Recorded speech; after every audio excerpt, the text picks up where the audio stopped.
program EPK 2026. Nah, Retret. ambil aja ya. Izin saya menyampaikan bahwa sebagaimana disampaikan oleh Pak Sekjen, saya akan menyampaikan resumenya. Saya sampaikan inti dari yang sudah disampaikan pada sesi siang ini. Yang pertama tadi kita melakukan pendekatan kepada masyarakat itu dengan cara persuasif, karena prinsip di keamanan atau pengamanan itu penindakannya persuasif dulu, baru ada tindakan. Kalau versi penegakan itu, khususnya termasuk kepada yang sudah terpapar terorisme. Kemudian yang kedua, melakukan visitasi EPK ke kota kabupaten.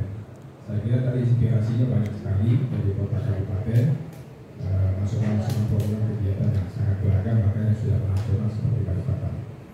Yang ketiga, perlu membuat kegiatan-kegiatan sebagai berikut. Di antara inspirasinya adalah Ghost to Cafe yang dilakukan oleh teman-teman Balikpapan. Kaltim sendiri membuat kegiatan namanya Duta Pembauran.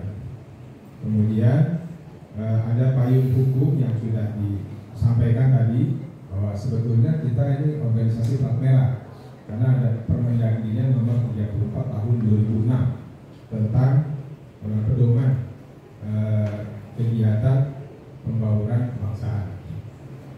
Kemudian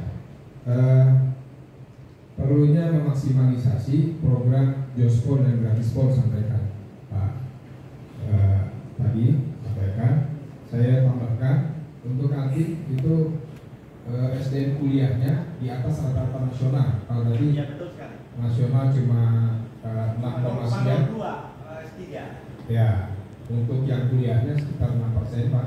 Kalau Kaltim 7,14%. Alhamdulillah. Apalagi dengan program Gratispon ini mungkin bisa meningkat lagi.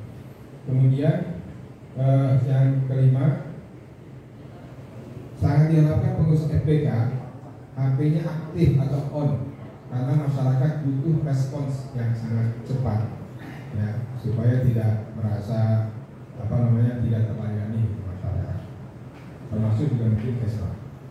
Kemudian yang keenam adalah tidak mudah men-share info atau berita. Jadi harus yang paling banyak hoax itu menurut catatan adalah TikTok. Itu beritanya tidak valid, ya, kebanyakan ulang-ulang apalagi dengan AI, ya, sehingga perlu selalu melakukan rechecking terhadap berita-berita atau informasi. Kemudian yang keenam, ini perlunya counter naratif, ya, berita di medsos atau media sosial untuk di counter narasi dalam rangka menenangkan di warga dan masyarakat kita. Ini sebetulnya seiring dengan teori namanya teori marketing drafton. Jadi kalau kita men-share kebaikan atau hal yang positif, maka akan memenangkan dalam membuat opini negatif di media sosial. Nah, itu teori draftonnya gitu Pak. Kemudian yang ketujuh, yang kedelapan, EPK ada di APBD. Tadi sudah disampaikan.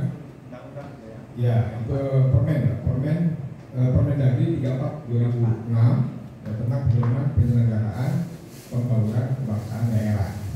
Dalam hal ini tadi diharapkan ada perubahan bedah lagi tentang Permendagri.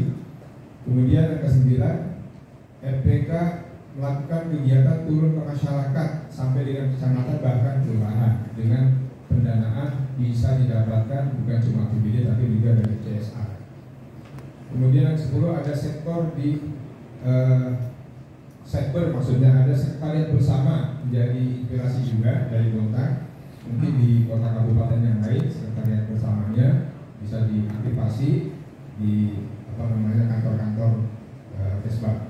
Selanjutnya yang ke-11 adalah ada proses dialog dalam penyelesaian, ya, saya sampaikan dari penajam untuk membuka hati antar etnis atau komunitas. Ya, jadi sesi dialog ini sangat penting, atau proses dialog ini sangat penting, komunikasi dengan masyarakat. Kemudian yang ke-12 adalah satu suku pasir itu menjadi suku yang langka seperti di Betawi, ya, Jakarta. Tapi saya nggak termasuk langka ya, walaupun orang Jakarta. IKN. Ya, karena keberadaan makanya keberadaannya perlu diperhatikan di Kaltim ya, karena di Kaltim kan ada IKN, jadi perlu diperhatikan. Ya, karena saya sudah jadi orang ibu kota sekarang, Pak, jadi nggak perlu lagi saya pulang kampung. Kemudian perlu juga dibentuk tadi RPK sampai dengan kecamatan dan desa kalau di kabupaten. Kalau di kelurahan, di tingkat kota itu pembentukannya sampai kelurahan.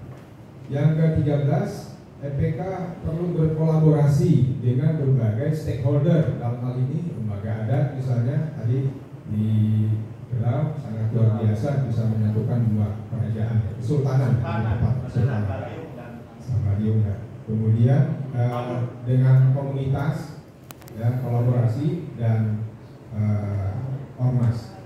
Kemudian yang ke-14 bagaimana usulan Samarinda perlu kira-kira dipikirkan dibuat seperti retret kegiatan untuk mensosialisasikan full kegiatan dari Pak Gubernur, dalam hal ini Gratispol dan Jospol gitu Pak ya, supaya semua teman-teman FPK paham dan itu bisa ditularkan sampai ke pengurus-pengurus tingkat kecamatan dan kelurahan. Demikian dari saya Pak, kalau ada yang kurang bisa disampaikan. Assalamualaikum warahmatullahi wabarakatuh. Assalamualaikum.